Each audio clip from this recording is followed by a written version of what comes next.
Shalom, ketemu lagi kita hari ini.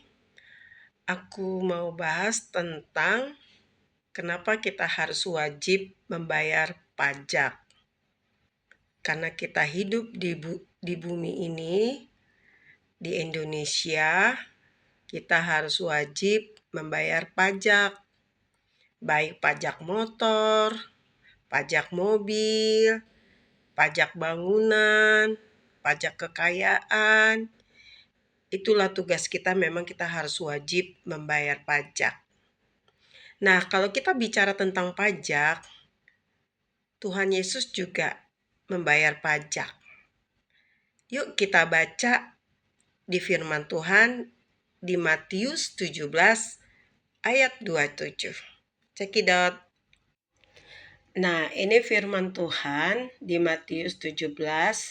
Kita baca di ayat 24-nya dulu ya, karena perikopnya di situ Yesus membayar bea untuk bait Allah ya. Ketika Yesus dan murid-muridnya tiba di Kapernaum, datanglah pemungut bea bait Allah kepada Petrus dan berkata, "Apakah gurumu tidak membayar bea 2 dirham itu?" Jawabnya, "Memang membayar." Dan ketika Petrus masuk rumah, Yesus mendahuluinya dengan pertanyaan, "Apakah pendapatmu, Simon? Dari siapakah raja-raja dunia ini memungut bea dan pajak? Ya, dari rakyatnya atau dari orang asing?"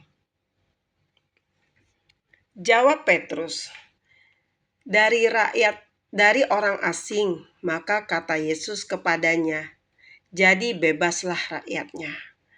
Nah, ayat ke-27-nya, "Tetapi supaya jangan kita menjadi batu sandungan bagi mereka, pergilah memancing ke danau." Si Petrus disuruh memancing ke danau sama Tuhan Yesus.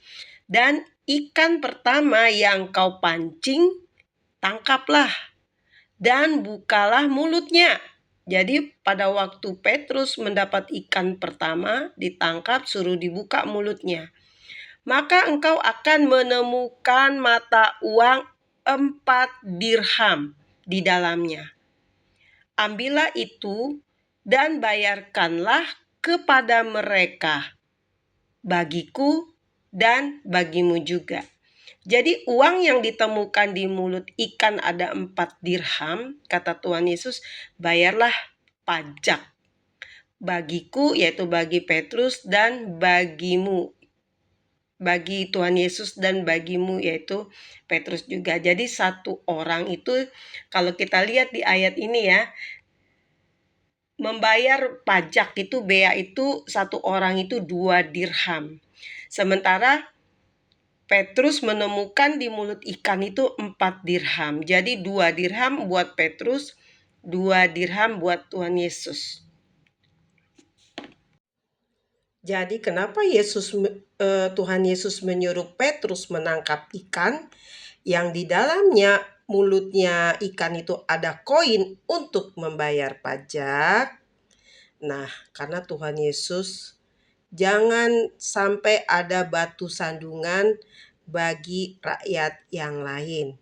Jadi di zaman itu pajak bait Allah itu hanya boleh dibayar dengan koin yang khusus, yaitu yang disebut dirham ya. Jadi Yesus sebenarnya itu adalah raja di atas bait Allah, tapi dia tetap membayar pajak untuk menunjukkan kerendahan hatinya dan untuk menunjukkan contoh buat yang lainnya ya, karena dia adalah guru dan raja. Koin yang ada di dalam ikan adalah simbol bahwa Yesus berkuasa atas segala kebutuhan kita ya, bahkan dari sumber yang tidak kita duga-duga. yang tidak kita pikirkan, yang tidak kita bayangkan, tapi Tuhan sediakan. Kadang kita selalu khawatir tentang kehidupan kita, tentang keuangan kita, ya. Jadi semua ini untuk mengingatkan kita kalau Tuhan bisa menyediakan koin di mulut ikan. Nah, apalagi kehidupan kita, ya. Kita pasti juga percaya kalau kita memang percaya kepada Tuhan dan kita mengandalkan Tuhan, Tuhan pasti mencukupi juga kebutuhan kita. Kebutuhan kita dengan cara yang tak terduga, dengan cara ajaib, ya, dengan cara Tuhan. Nah, disitulah Yesus mengajarkan kita supaya kita taat membayar pajak.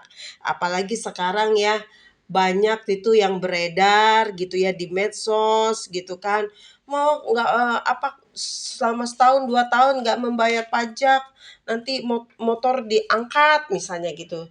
Nah, untuk sampai kita jangan sampai motor kita diangkat, kita wajiblah kita membayar pajak karena untuk kita juga sendiri supaya kita juga taat sama pemerintah, ya.